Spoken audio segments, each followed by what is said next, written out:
Vamos então começar o 11º capítulo, Lei de Justiça, Amor e Caridade, né? A 10ª lei. O Kardec está colocando aqui a questão da justiça. Amor, quando ele está falando aqui do amor, ele está falando do amor ágape, amor divino. Vamos lembrar que no grego nós temos o eros, nós temos o filho e nós temos o ágape. Na nossa língua nós temos amor de uma forma geral. Então, o eros do erotismo, o filho da fraternidade, né, da irmandade, e o ágape, que é o amor divino. É sobre este amor que o Kardec está colocando. E a caridade, né, que é a questão do filho, né, a fraternidade, a irmandade, né, essa não deixa de ser uma colocação também de amor, né? Então, entendendo aqui o título que o Kardec coloca. Nós vamos começar aqui justiça e direitos naturais. Nós estamos na questão 873. O sentimento de justiça faz parte da natureza ou é resultado de ideias adquiridas? Tanto está na natureza que só em pensar numa injustiça vós vos revoltais. E aqui, quando ele fala tanto está na natureza, é a questão de que está inato, faz parte de nós, porque nós somos uma criação, né, superior, uma criação de Deus. Temos em nós essa centelha divina que nós temos que desenvolver. Ou seja, está inato em nós, está na nossa consciência todas as leis de Deus que nós temos que entrar para dentro e buscar essas leis. Está dentro de nós, na nossa natureza, o senso de justiça, junto com as leis de Deus. Então é por isso que eles dizem, tanto está na natureza que só em pensar na injustiça vós vos revoltais. Né? Nós conhecemos muito mais a injustiça do que a justiça. A justiça faz parte do desenvolvimento. Conforme nós vamos crescendo, vamos nos desenvolvendo, vamos nos aprimorando, o nosso senso de justiça vai chegando cada vez mais próximo daquele que é o verdadeiro, que está na nossa consciência, e as leis dos homens vão se aprimorando. Né? Mas nós temos essa capacidade inata que vem conosco de perceber uma injustiça. O progresso moral, sem dúvida, desenvolve esse sentimento. Nosso progresso moral, nós vamos nos desenvolvendo e as nossas leis também, mas não o concede. O progresso moral, sem dúvida, desenvolve esse sentimento, né, de justiça, mas não o concede, porque ele está na essência que nós temos dentro de nós, da imagem e semelhança do Criador. Está inato em nós. Deus o colocou no coração do homem. Eis porque muitas vezes encontrareis em homens simples e incultos noções mais exatas da justiça do que naqueles que detêm muito conhecimento. Porque eles estão mais em contato, mais próximos com a sua consciência, com seu autoconhecimento e, portanto, com as leis divinas, né? Sendo a justiça uma lei da natureza, como se explica que os homens a entendam de modos tão diferentes, considerando uns justo o que parece injusto a outros? É que muitas vezes se misturam no homem paixões que alteram esse sentimento, como acontece com a maior parte dos outros sentimentos naturais, fazendo com que as coisas sejam vistas sobre um falso ponto de vista. O que os espíritos estão colocando aqui? É que muitas vezes se misturam no homem paixões que alteram esse sentimento. O que são as paixões? São os nossos interesses pessoais. São, para mim, o eu, para os meus. Então, eu luto por alguma coisa enquanto é o meu interesse, enquanto é para os meus. Se é para os outros, problema deles. Então, nós vamos modificando e trabalhando as leis. Infelizmente, no mundo, as leis funcionam assim. Para quem tem dinheiro, a lei é branda. Para quem não tem dinheiro, a rigidez da lei. Infelizmente. Então, quando eles colocam aqui é que muitas vezes se misturam no homem paixões que alteram esse sentimento, os nossos interesses particulares. E isso nós colocamos em tudo, não é só na questão da justiça, em todas as questões que nós vivenciamos no planeta Terra, nós vamos colocar as nossas paixões na frente, os nossos interesses pessoais na frente. Aí, por isso que eles colocam, como acontece com a maior parte dos outros sentimentos naturais, fazendo com que as coisas sejam vistas sobre um falso ponto de vista. Um ponto de vista é, óbvio, a vista de um ponto. E por ser a vista de um ponto, ela está circunscrita e delimitada a este ponto. Nós precisaríamos ter a visão ampliada, nós precisaríamos ver do alto do monte, nós precisaríamos não ter ponto de vista, mas ter 360 graus de visão para podermos ter uma noção melhor das coisas. E nós somos tão vaidosos, tão orgulhosos e tão prepotentes que a gente acha que do nosso pontinho de vista nós somos capazes de determinar o que é justo, o que é injusto, o que é certo, o que é errado, o que é verdadeiro e o que é falso. Porque somos prepotentes. O problema é nosso.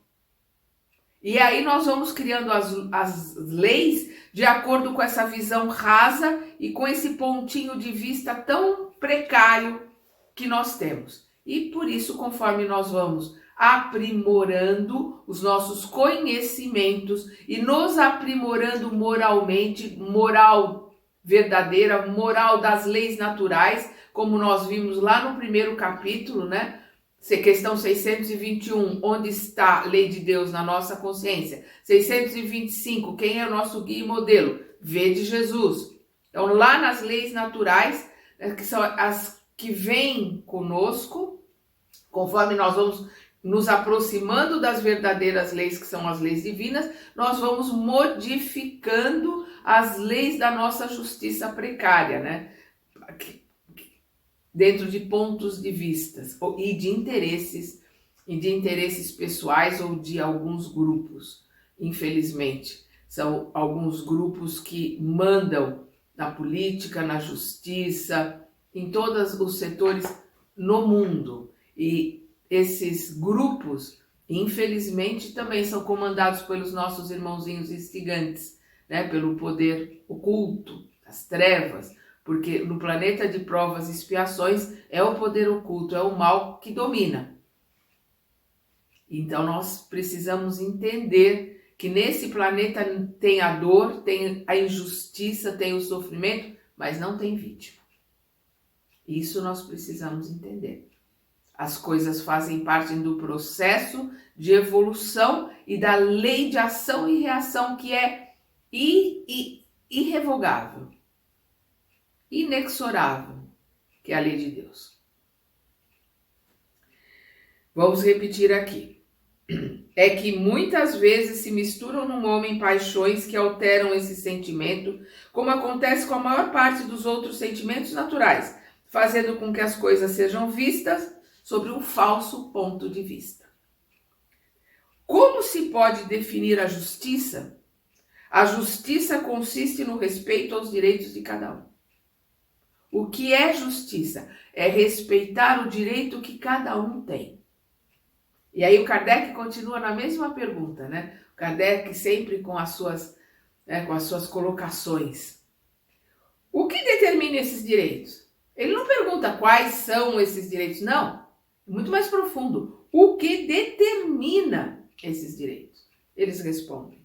Duas coisas. A lei natural, a lei humana e a lei natural. Então, o que eles estão colocando? A lei humana, as leis, os códigos que nós temos desde a época de Moisés, vamos lembrar lá o Decálogo, os 10 mandamentos, Então, desde Moisés nós temos uma lei humana, uma lei de sociedade, e ali no caso a maior parte das leis são inspiradas, né? A gente entende não por Deus, mas por espíritos superiores prepostos do Cristo que estavam ali inspirando um médium fantástico que é Moisés, e que é lógico, dentro da cultura e do conhecimento que eles tinham, ele coloca que estava falando com Deus. E essas leis, elas existem nos códigos, principalmente quem segue os códigos romanos, até hoje. Não matarás, não roubarás, não desejarás as coisas do próximo, honrará pai e mãe, e por aí vai.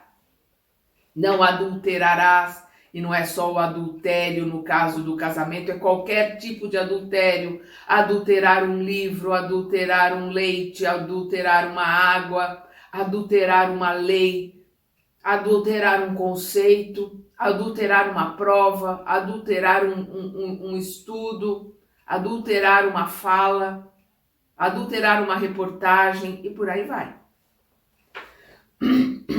O que determina esses direitos? Duas coisas: a lei humana e a lei natural. Tendo os homens feito leis apropriadas aos seus costumes e ao seu caráter, essas leis estabelecem direitos que variam de acordo com o progresso do conhecimento. O que é o progresso do conhecimento? É a nossa evolução, é o progresso do nosso conhecimento, é o progresso da ciência, é o progresso da tecnologia e é o nosso progresso moral, que caminha em passos mais lentos do que a ciência e a tecnologia, mas caminha. Moralmente nós estamos melhores hoje do que estávamos há 2000 anos. Pouca coisa, mas estamos melhores.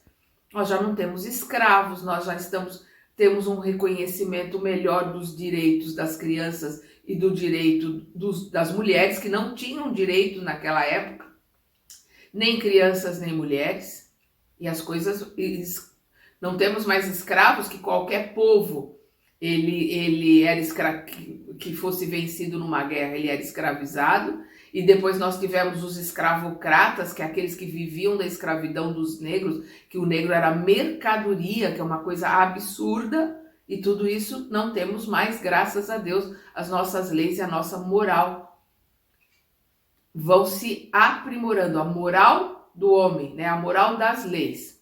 Porque a moral verdadeira é a moral de Deus que está conosco, está na nossa consciência.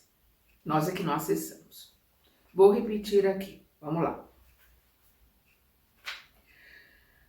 Duas coisas, a lei humana e a lei natural.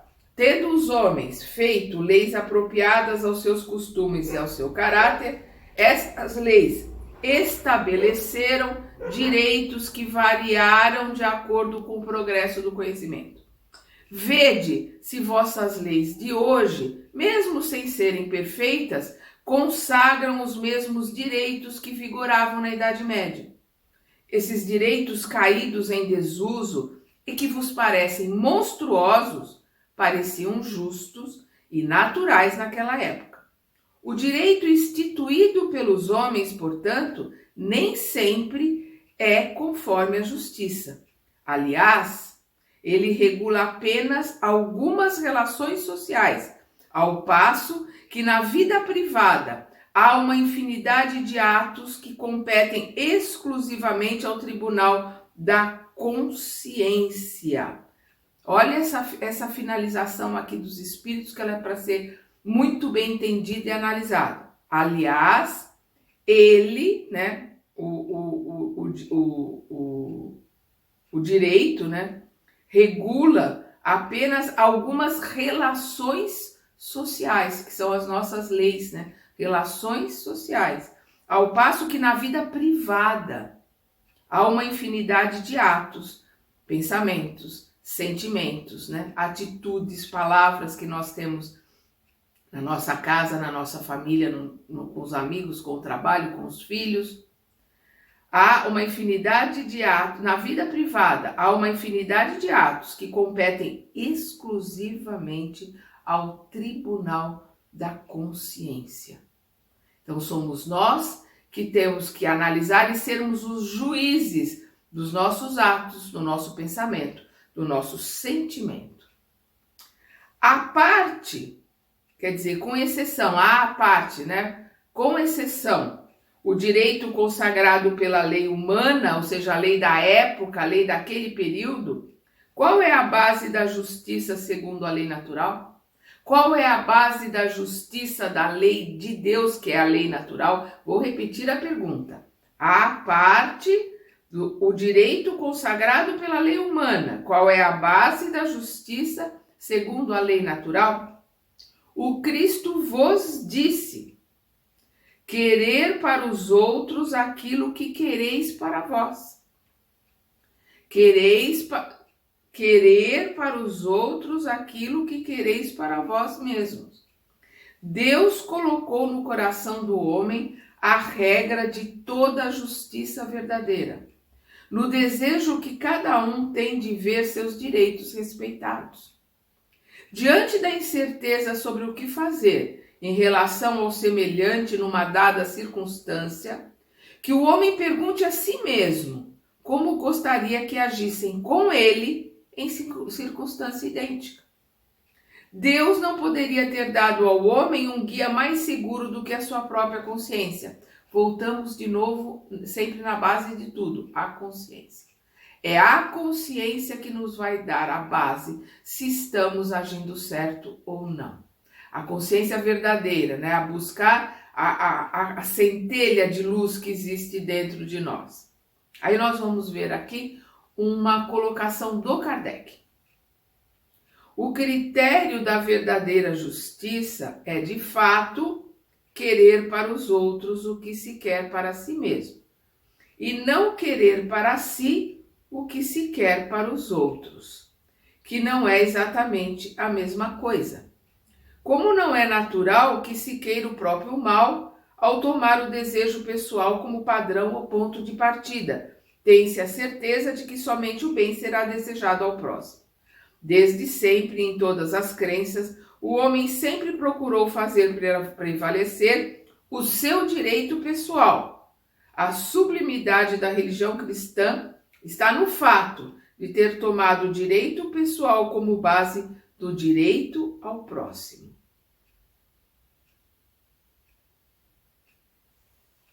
É muito sutil essa colocação que o Kardec está fazendo. O critério da verdadeira justiça é, de fato, querer para os outros o que quer para si mesmo. Então, o que eu quero para mim, querer para o outro. E não querer para si o que se quer para os outros. Né? Não querer para si, né, aquilo que não é nosso, né? Aquilo que é do outro. Que não é exatamente a mesma coisa. Exatamente, não é a mesma coisa. Eu tenho que querer para o outro o mesmo que eu quero para mim. E não querer do outro o que eu quero para mim. É querer para o outro o que eu quero para mim. Então, é olhar para o outro com fraternidade, com amizade, com desinteresse, desejando tudo de melhor para ele, porque é o que eu quero para mim, tudo de melhor. Essa é a colocação que está nas palavras, que estão nas palavras do Cristo. Como não é natural que se queira o próprio mal, eu não quero o mal para mim, ao tomar o desejo pessoal como padrão ou ponto de partida, tem-se a certeza de que somente o bem será desejado para o próximo. Porque se eu estou querendo para ele tudo que eu quero para mim, eu não vou desejar o mal para mim, então está garantido que eu vou desejar o bem para o outro. Desde sempre e em todas as crenças, o homem sempre procurou fazer prevalecer o seu direito pessoal. O que eu quero para mim, o que eu quero para os meus. A sublimidade da religião cristã, quer dizer, a elevação, a depuração da religião cristã, está no fato de ter tomado o direito pessoal, aquilo que eu quero para mim, como base do direito ao próximo, garantindo assim que ao próximo será desejado todo o bem. A necessidade do homem de viver em sociedade acarreta-lhe obrigações particulares? Sim, e a primeira de todas é a de respeitar os direitos dos semelhantes. Aquele que respeitar esses direitos sempre será justo. Em vosso mundo, onde tantos homens deixam de praticar a lei da justiça, cada homem se utiliza de represálias.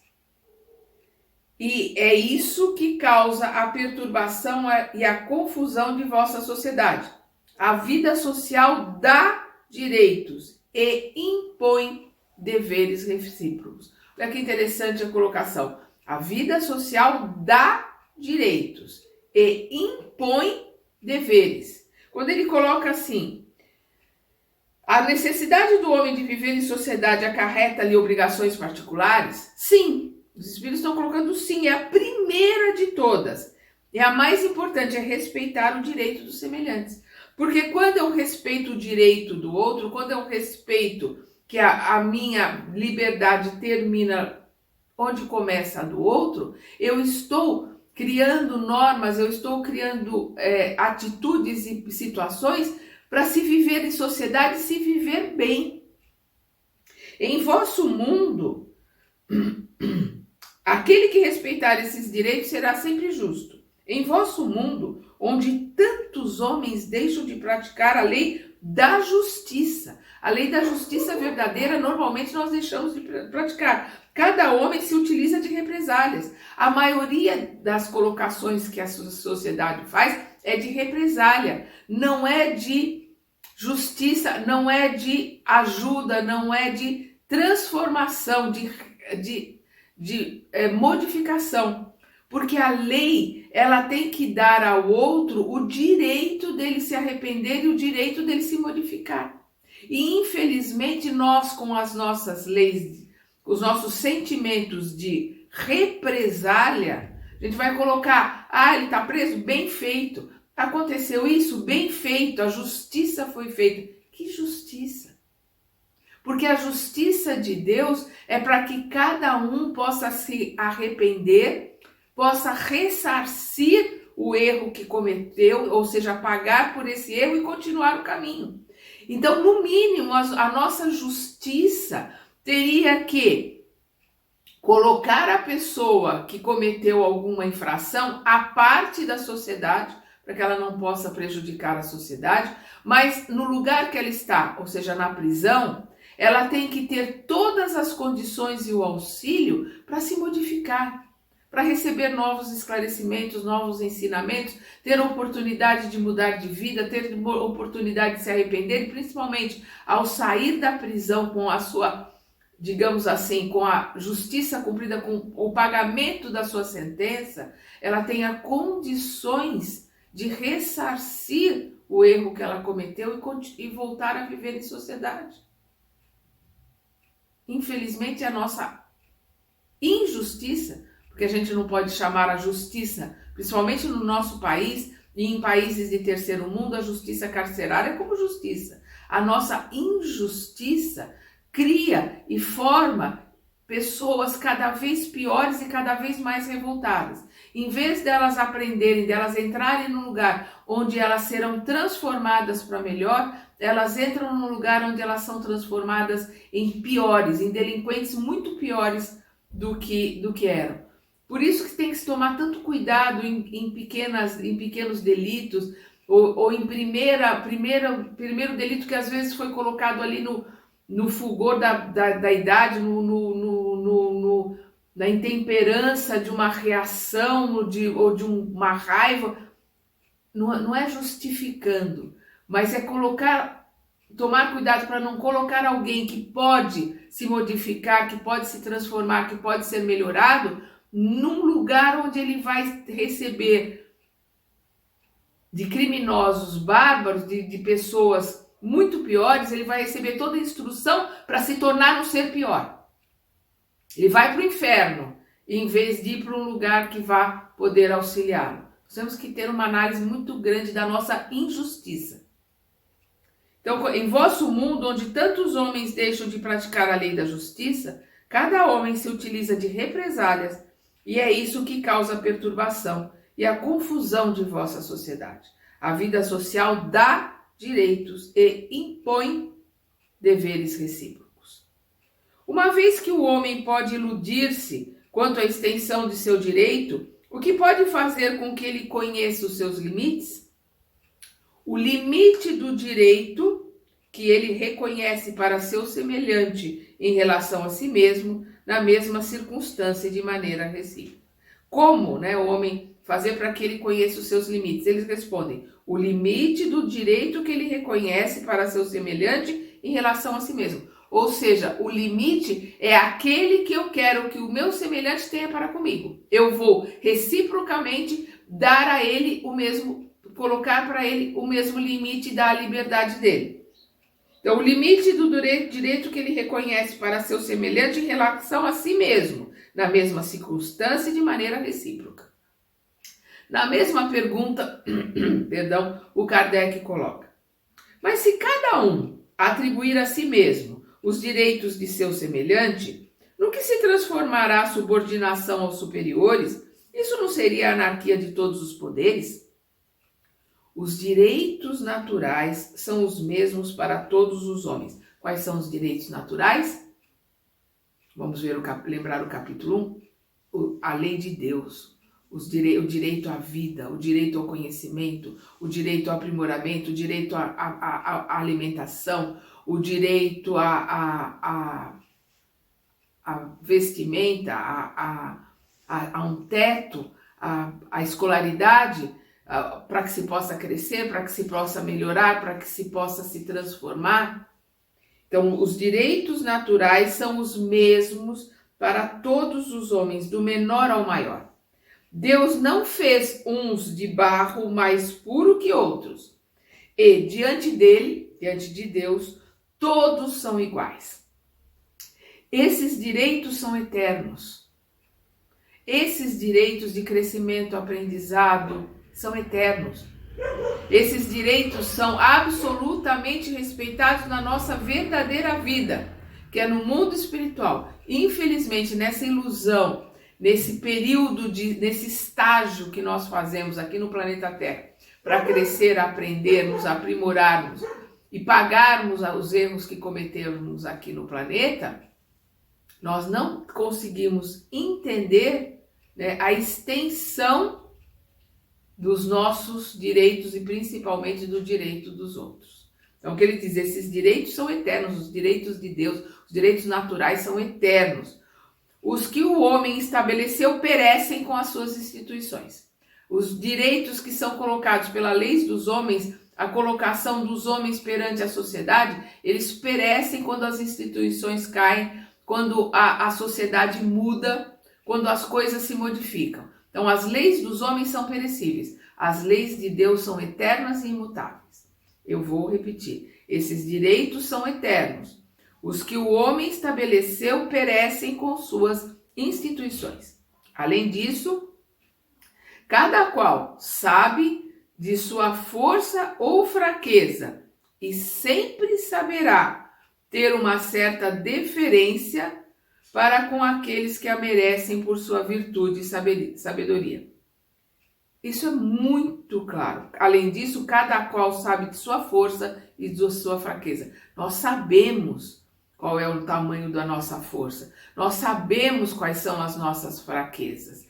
Nós sabemos o que é a dor e sabemos como é a dor do outro, porque nós sabemos o que é a dor. Então, por isso que eles colocam, além disso, cada qual sabe de sua força ou fraqueza e sempre saberá ter uma certa deferência, para com aqueles que a merecem por sua virtude e sabedoria. É importante ressaltar isso. Para os que se consideram superiores, conheçam os deveres necessários para se merecer essas deferências. A subordinação não será comprometida quando a autoridade for conferida à sabedoria. A subordinação, ela sempre é concreta, prazerosa, devida, quando o aquele que tem o poder maior, né, aquele a que se está subordinando, está naquele poder, está naquela situação, está naquele cargo por mérito, por direito adquirido, por conhecimento. É isso que eles estão colocando. A subordinação não será comprometida quando a autoridade for conferida à sabedoria, ao conhecimento, ao merecimento. Qual seria o caráter do homem que praticasse a justiça em toda a sua pureza?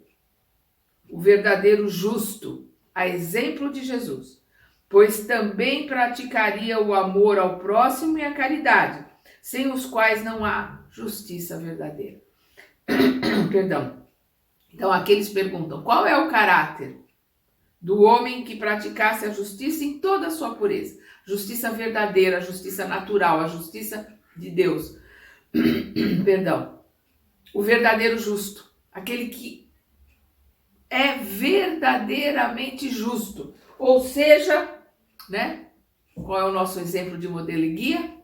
Jesus. Vede Jesus. É o que eles colocam. O verdadeiro justo, a exemplo de Jesus.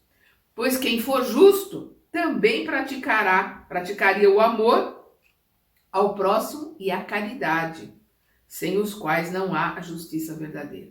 Sem amor, sem caridade, sem fraternidade, não há justiça verdadeira.